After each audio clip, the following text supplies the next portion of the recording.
but I wanted to ask you about Russophobia because your name and what your parents in England and Mhm. the current situation. One of the things that I've been, because my platform is like a smallish platform, I don't know, medium, whatever, but I've been using it to try to push back on this. I really don't like the ugliness in America in particular of the Russophobia and the xenophobia and the bigotry and the racism. Actually, it's not just limited to Russia, it's other countries too, but it's really, I mean, there were things like in New York City where a composer, just because he had a Russian name, he was Russian, was he lost his job, he was banned.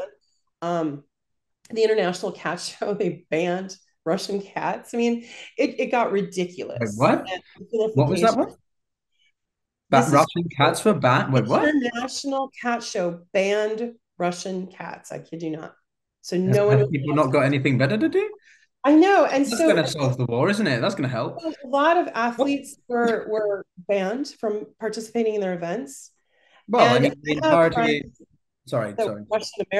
Russian American that lost their jobs or they won't be able to get served in certain ways. I talked to one friend of mine who's Russian in Germany who talked about people not getting served in the hospital. They were turned away because they were Russian. I mean, it's I don't like it and it's ugly. And so I've been pushing back hard on it because I don't understand how you can say you like one group of people and then despise another just simply because of their nation of origin. So I wanted to ask you if your family has experienced any of that and what your observations are, because you've been all over the world and you've seen all kinds of things. So what are your thoughts? Yeah, I mean, as with all of this, I can put on my personal head and also my professional one in the sense I can use examples from both. But yeah, to your point, when Wimbledon decided that no Russian can play at all, Mm-hmm. I'm sorry, what? Yes, because clearly every single Russian player is part of the Kremlin and is clearly a Putinist mouthpiece. Um, that is conflation. That is bullshit, and I don't agree with it. So no, I frankly deplore the arrogance of Wimbledon for treatment like that. I love tennis, but and luckily most normal people, i.e., non-people at Wimbledon, even the players, were like, "What the hell is this? Like seriously, guys?" Like Federer, who's not exactly the most outspoken person, he's Swiss. Yes, I'm stereotyping. Is I stereotypical humor, but it's Russian satire. Is was even it was like what like come on.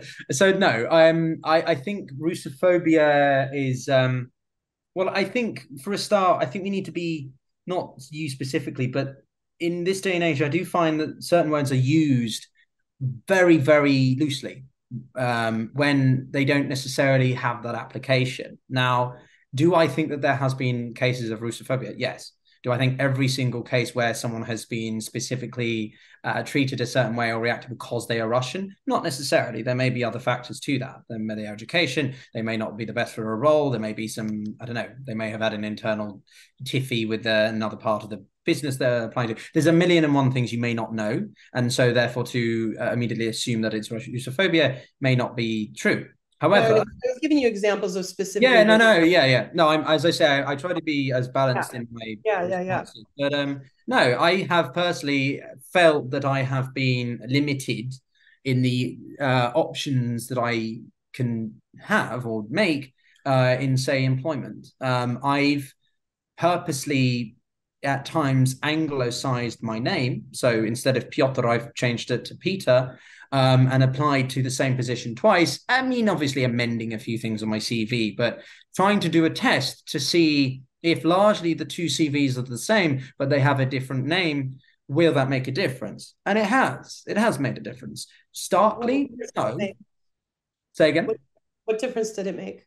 Well, What I happened? actually got a reply from employers. So I would apply to the same position and I would use my Russian name and I wouldn't hear back.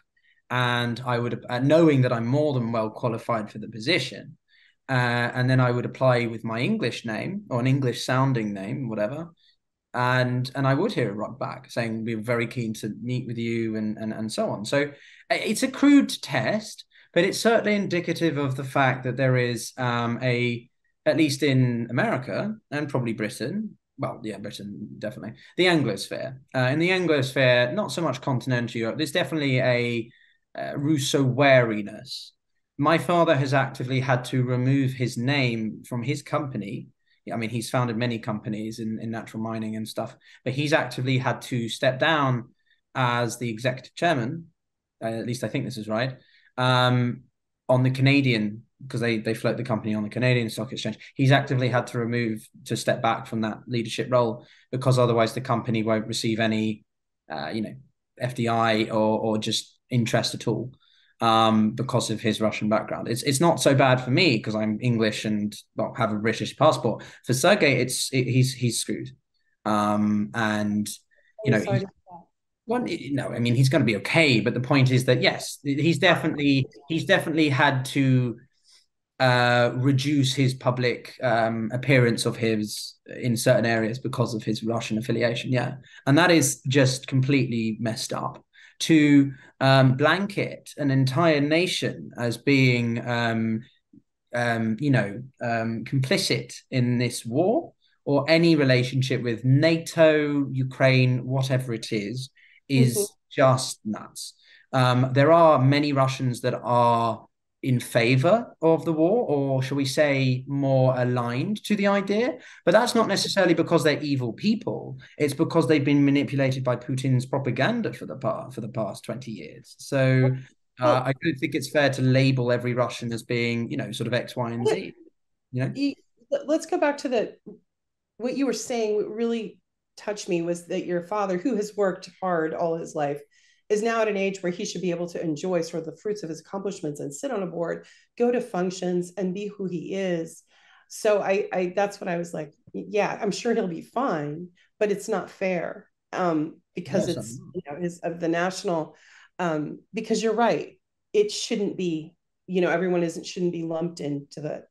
Can you imagine if Americans, we go overseas and then because of the Iraq war, right? Like, how come there isn't the same type of, I don't know, animosity towards Americans? Because you have Iraq, Iran, Afghanistan, Syria, Yemen. We could keep going on. And then there's a lot of animosity. But I mean, and Russia's not, and China particularly is not, but Russia's not as interventionist as the US, particularly in recent history. So it just seems odd to me. So let's go back I mean, the Soviet. Well, I think again, when we start getting onto, one guy is bad. When we criticize one, that doesn't mean we're defending another, and I think we must be very clear on that. When I criticize Russia, it doesn't mean I'm defending the West. America's intervention in Iraq was illegal and completely one of the worst things for the entire destabilization of the Middle East. Equally so for Afghanistan. And look what happened. 20 years later, we're back with the same bloody group in power and the loss of all freedoms that the people should rightly have. The Soviet Union's invasion in Afghanistan in the 1980s was appalling. But then the Americans' deliberate creation of the Mujahideen to, make it harder for the Soviet Union. Everybody is pretty shit. We've all got skeletons in the closet. So when you're talking about the resentment or animosity that would be shown to Americans, no, I think that would be pretty clear amongst many populations, depending upon where you go. But at the same time, it's also because that advanced economy thing, those countries don't have that ability. They don't have that luxury to just say to Americans, no, we don't want any of your business, because America is a very wealthy country. And ultimately, the real politique or the very, zero sum of it is that the countries that have been plagued by American expansionism or intervention